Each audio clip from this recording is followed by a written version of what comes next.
A knock echoed through the silence, marking the beginning of an unexpected turn of events. A delicate, soothing knock that carried no hint of trouble, merely a tender reminder that life continued to unfold beyond the stillness of my serene abode. As I strolled to the door in my robe, my hair clung to my shoulders, still damp from the lackluster shower I had hastily taken earlier that morning.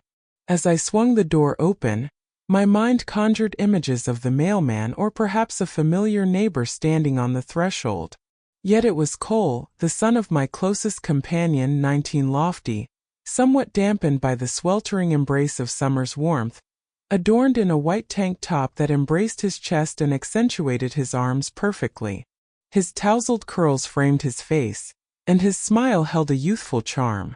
"Hello, Miss Evelyn," he remarked, raising a small box aloft. "My mother requested that I deliver this to you." His voice resonated with the depth I had long forgotten. A brief pause and then a smile graced my lips. "Cole. Oh my goodness, it has been months since our last encounter." He presented the package to me, and I caught a whiff of the delicate aroma of soap and cologne intertwined with the warmth of the sun. "Indeed, I've been quite occupied with my studies and various commitments. However, my mother emphasized that this held great significance." "Step inside," I urged, gesturing for them to enter. "Allow me the pleasure of offering you some refreshing lemonade." He paused, uncertainty flickering in his eyes. "Only if you are certain." "I must insist." As he entered, there was an ease in his movements, a confidence that left my throat parched. Perhaps it was the manner in which his tank unveiled just enough to conjure images of all that lay beyond. Perhaps I had simply been adrift in solitude for far too long. I filled 2 glasses and offered him one. For a fleeting moment, our fingers grazed against each other. He gazed at me with his profound brown eyes, a smile gracing his lips. "By the way, you look fantastic." I chuckled, perhaps a touch too hastily. "This ancient robe protests." "No, seriously," he said, taking a sip. "You continue to possess that remarkable quality." The words lingered in the air between us, ethereal and elusive.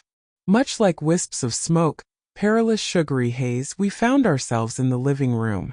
I crossed my legs, a sudden awareness washing over me as I felt the looseness of my robe. Cole's gaze darted, if only for a fleeting moment, to my exposed thigh before he averted his eyes with a semblance of decorum. I cleared my throat. "How is school treating you these days?" "Boring," he remarked, a grin spreading across his face. "I would prefer to engage in a hands-on activity." I gulped with difficulty. The atmosphere shifted. Perhaps it was merely a figment of my imagination. Perhaps it was merely my own wild musings. Yet I sensed it. I savored another sip of lemonade, making an effort to maintain a cheerful tone. "It seems you have quite the knack for handling tools, don't you?" "Indeed," he remarked. "Occasionally, I lend a hand to my uncle with his plumbing tasks." In an instant, an idea crept into my thoughts, seemingly pure on the surface, yet tinged with a shadowy undertone beneath. "My shower has been behaving oddly," I remarked. "Minimal pressure. Cold water is something I truly despise. Would you mind taking a moment to examine this?" He straightened his posture. "At this moment, time is on your side." He flashed a grin. "Take the helm." I escorted him to the bathroom. With each step, my robe swayed, and I made no effort to adjust it. He crouched beside the tub, turning knobs, inspecting pipes. I lingered in the shadows, observing the way the muscles in his back rippled beneath the delicate fabric of his tank top. "There's a leak beneath this," he remarked, extending his hand deeper. "It is likely that a washer requires replacement. Is it possible to mend it?" "Indeed, it seems a trip to the hardware store may be in order."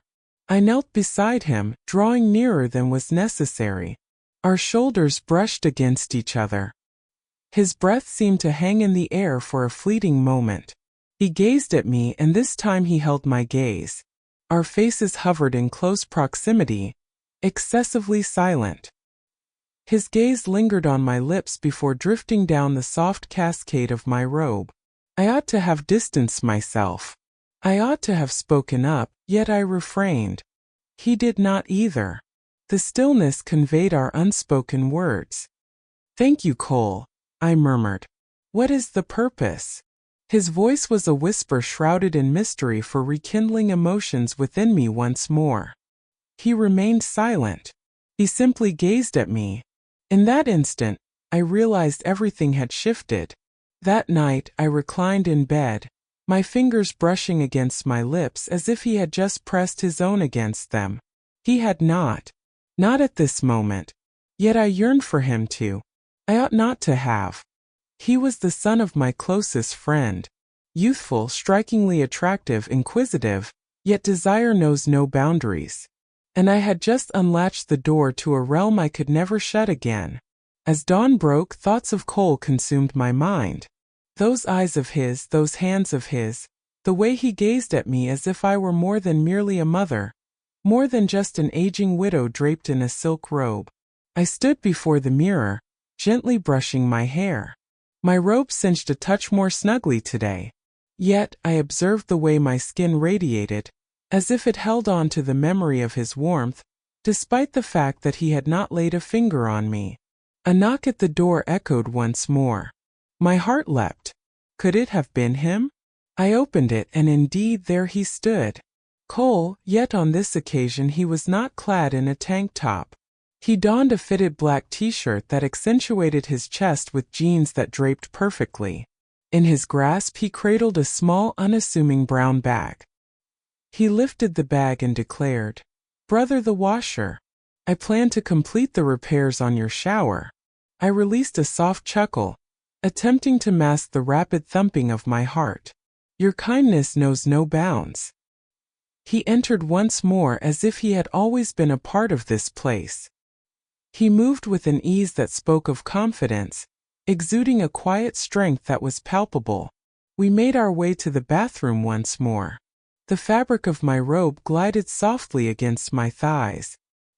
His eyes caught the moment but chose not to dwell. He sank to his knees beside the tub, unfastened the bag and began his task. I perched on the rim of the tub, observing him intently. I made an effort to avert my gaze, yet I stumbled. "You keep looking at me," he said, his gaze fixed elsewhere. A smile graced my lips. "Your appearance is quite pleasing." He raised his eyes gradually, locking onto my stare. "You are as well once more." That silence enveloped the space, drawing you in with a gravity that words could never replicate. In need of a towel, I inquired abruptly, rising to my feet with haste. "Indeed," he remarked. "My hands are damp." I pivoted and made my way to the linen cabinet. The fabric of my robe gently slid down my shoulder. I left it as it was. As I pivoted, he was there, nearer than he had been moments ago. Water cascaded from his hands. In a hushed tone, I offered him the towel. He accepted it. Yet, rather than drying his hands immediately, he lifted his hand and softly brushed a droplet of water from my collarbone with his fingertips. His touch was gentle, excessively gentle. I drew in a quick breath. "Evelyn," he uttered, his tone carrying a hint of inquiry as I gazed into his eyes. Guilt was absent, only warmth, desire, marvel. I allowed him to continue. His hand glided to my waist, and then in an instant, his lips found theirs on mine. It lacked speed. It lacked any sense of wildness. The pace was languid, delightful experimentation. I surrendered to him, my fingers gliding along his chest, sensing the rapid rhythm of his heartbeat mirroring my own. He withdrew ever so slightly. He expressed his desire to do that since yesterday. I gulped with difficulty. "I have desired that long before you arrived at my door." That confession shattered the delicate barrier that existed between us. He pressed his lips against mine once more, this time with a greater intensity. My robe slipped ajar, and I made no effort to conceal it.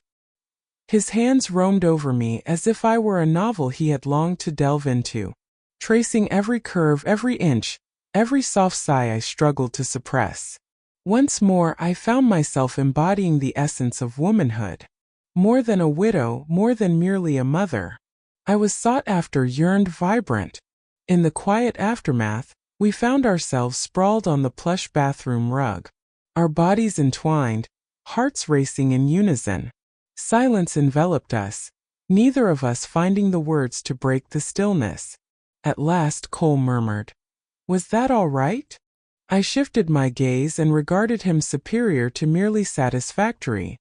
He added, "I didn't want to push you. I said you didn't.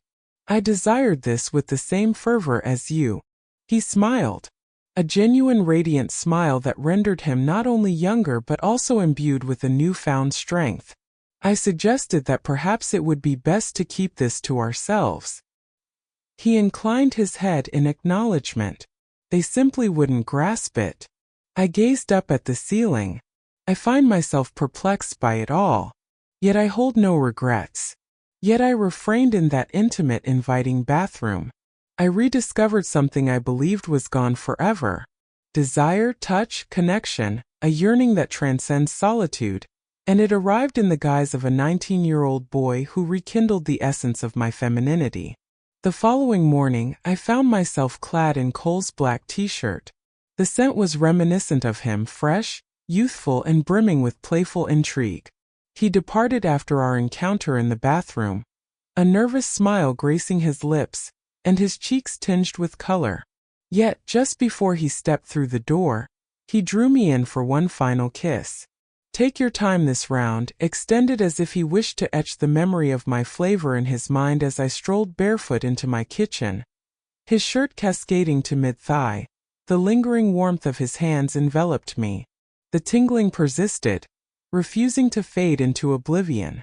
I filled my mug with steaming coffee, settled at the counter and gazed out the window.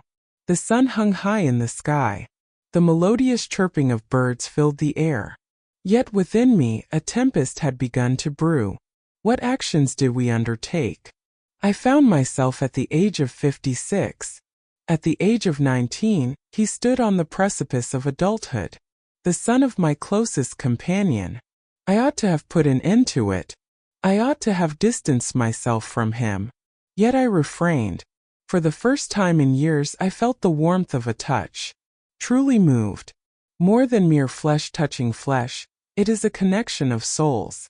He acknowledged my presence in a way that resonated deeply. At the stroke of noon my phone vibrated with a sudden buzz. Piece of writing. "Cole, would it be all right if I came over later?" I gazed at the message, allowing it to linger in my thoughts for a brief moment. My thumbs lingered above the keyboard, poised and ready. I responded with a simple affirmation. Yes. The doors swing wide. My heart raced the instant I pressed send. At 2 p.m., he reappeared in my doorway, a bag of groceries in hand. "I thought I'd whip up something special for you today," he remarked as he crossed the threshold. "Are you cooking now?"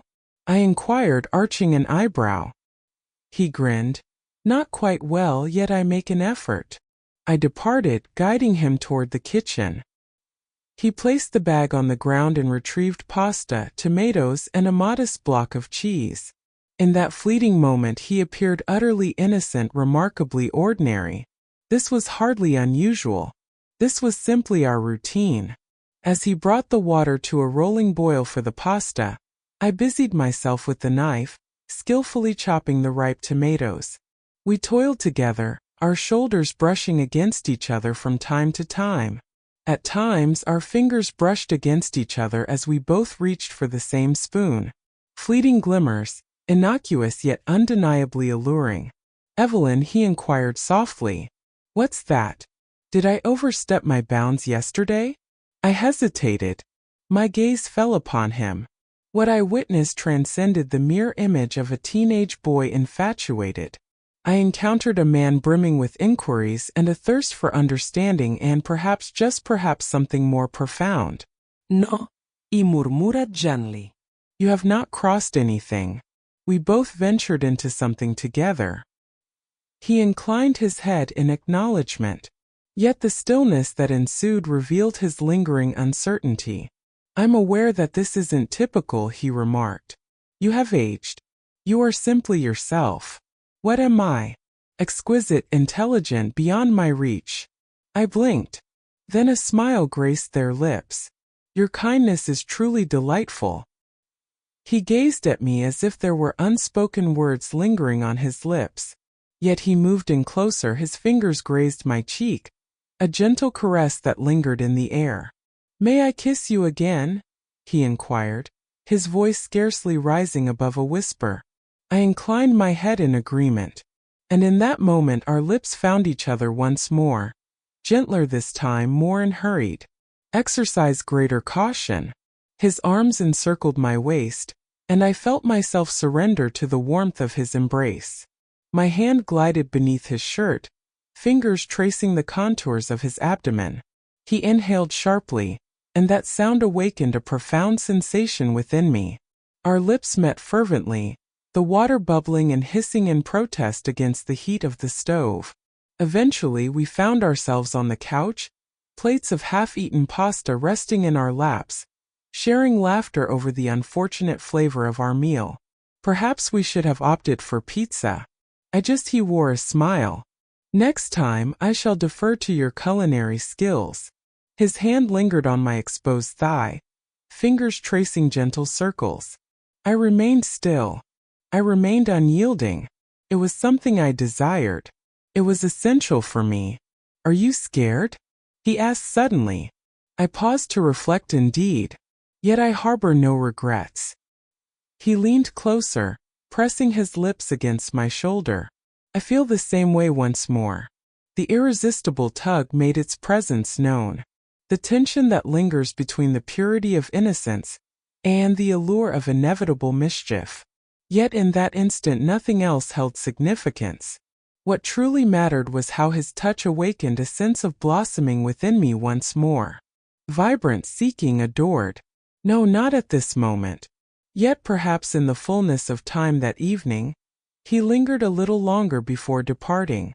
We reclined in bed, his chest pressed against my back, his breath warm against my neck. His hand sought mine beneath the sheets, grasping it firmly, radiating warmth and a sense of security. In that moment it dawned on me. This transcended mere moments. This was evolving into something greater, perilous situation, something genuine. To all my remarkable Infidelity Story subscribers, I extend my heartfelt gratitude for your unwavering support until the very end. You are the very essence that drives this channel forward.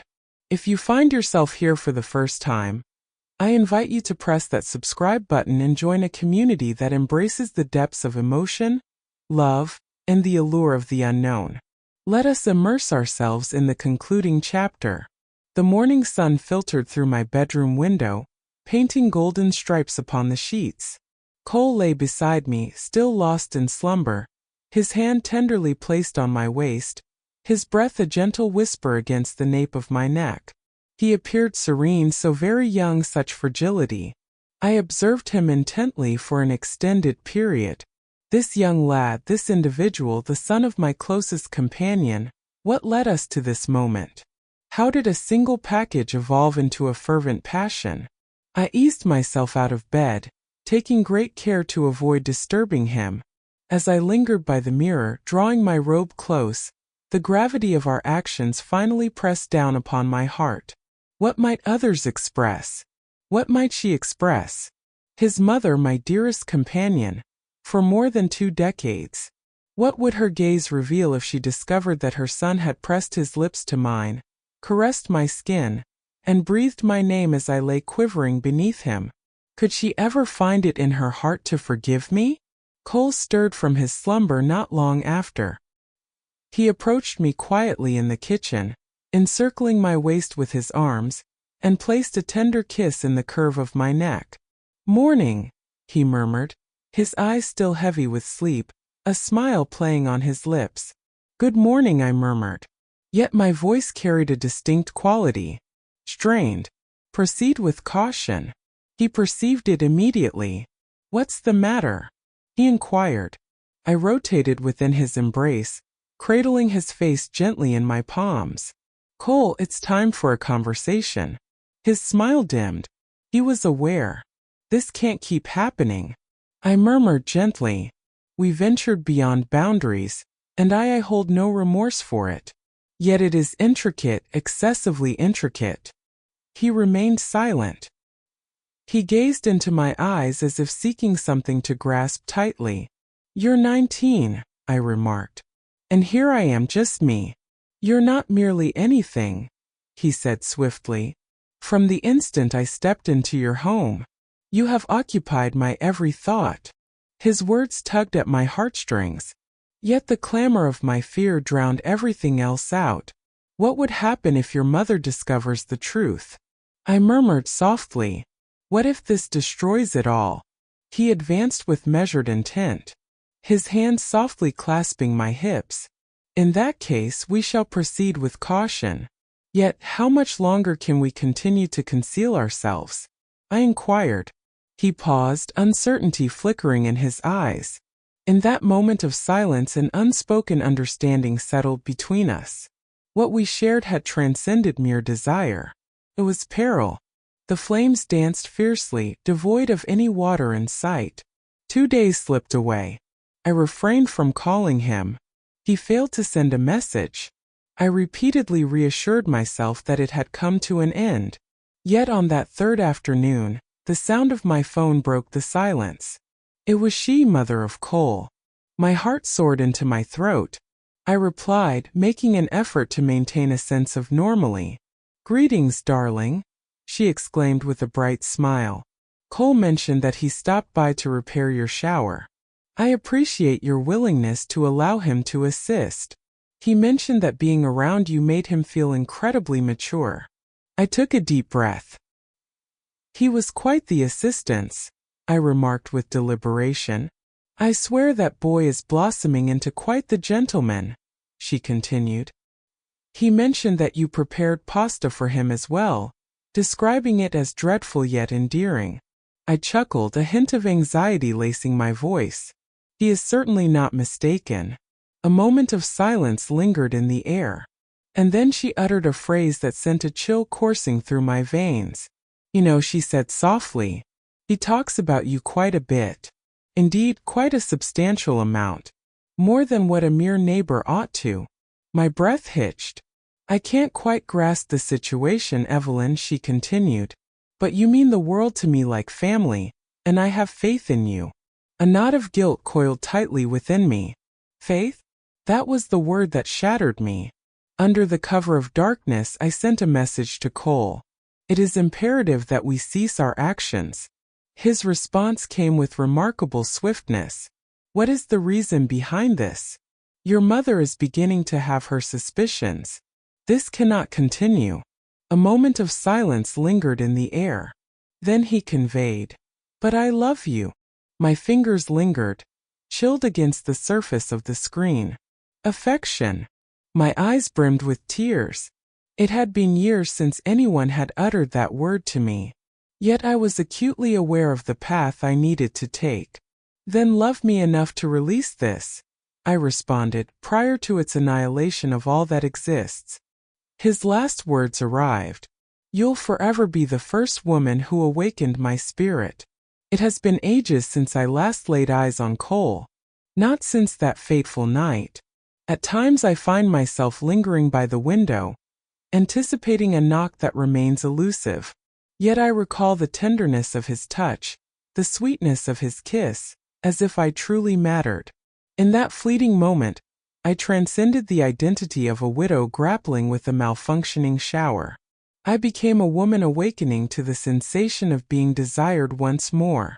At times, love arrives not wrapped in the promise of eternity.